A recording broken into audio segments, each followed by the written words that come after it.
So we're looking today at the Constantia Nek segment of the ultramarathon, and this is arguably the toughest section of the race, both for its steepness and for its position in the race, because you've just done a marathon and then all of a sudden you find the road climbs up first at 5, 6, 7%, and then for the last 2Ks it actually touches 8, 9 and even 10% for sections. So this is a steep, difficult climb, and when you listen to runners telling their war stories after the race at the after parties and among themselves, what you will invariably hear is a certain rhythm to the event. You know, the first 25, 30K is normally fairly easy.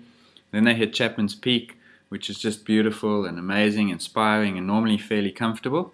And then they descend down and tackle Constantia Nek, and that's where the war begins and the war story starts. So this is a climb that will test physical and mental strength. And if your training hasn't been quite right, or if you're going a little bit too quickly relative to how you trained, Constantia Nek tends to be the place that gets discovered, and so hopefully you've done the necessary long runs and hill work. But I think perhaps even more important than this is the mental aspect of doing the climb, because it is a tough climb and it's an interminable climb because you don't really know where the summit is until you get there.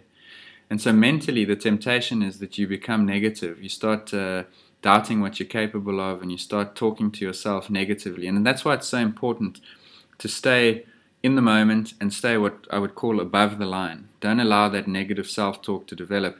Rather affirm yourself and believe in what you're capable of doing as a result of your training. So I'm going to talk you through now the video that was filmed on the route and just explain some of the specific sections, where it gets steep, and what to look out for specifically as you conquered Constantia Nek. So this is the section of road that leads you out of Hout Bay and up towards Constantia Nek. We've jumped ahead a few Ks and you're passing the marathon mark right now.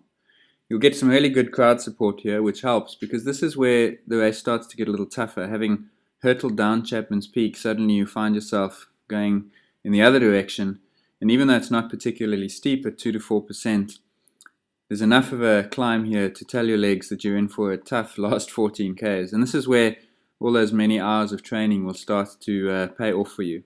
The other problem you have potentially is that if it's a hot day, then this section is almost entirely exposed to the sun for maybe the first time in the race, and so that adds another dimension to the challenge. And so just try and keep cool, keep the pace low. Remember what lies ahead is a much steeper section of climb. This is really just the appetizer before you get to the steep part of Constantia Nek. So pace judgment is particularly important at this point. So speaking of pacing, one of the difficult things here is to manage your perceptions and your judgment of pace and effort. And the reason for this is that you're on a climb, which, as I said, is not particularly steep at 2 to 4%, but that's steep enough to slow you down.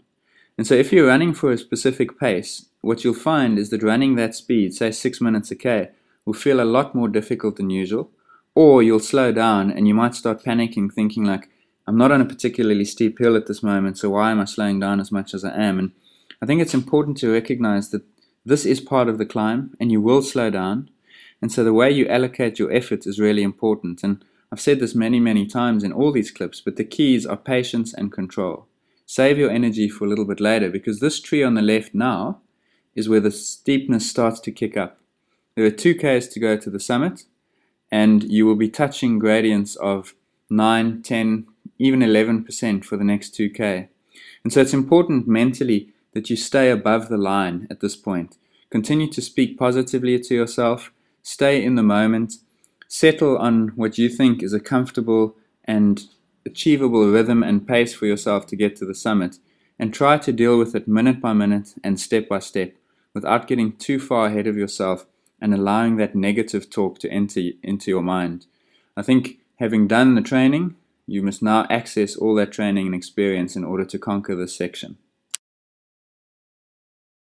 So this long sweeping bend to the right signifies the start of the last 1.5K and the steepest part of the climb. If you're that way inclined, you can count 9 bends and 3 straight sections between now and the summit.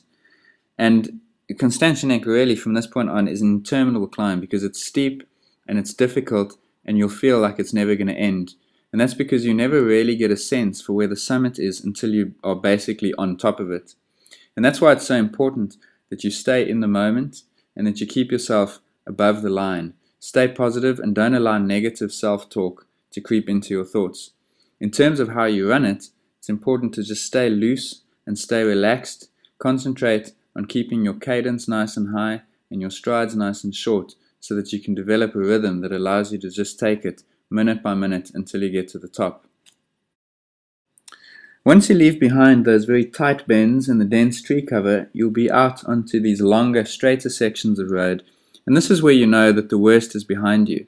You have less than a kilometer to go, and you'll be able to hear huge crowds waiting to welcome you to the top. It's important here, again, just to manage your pace, recognize that you're probably running between 1 and 2 minutes per kilometer slower than your expected race average, but just accept that, don't push it too hard, because from the top, you descend down towards Kirstenbosch, but you still have 10 kilometers to go. So at this point, enjoy the achievement of conquering Constantia Nek.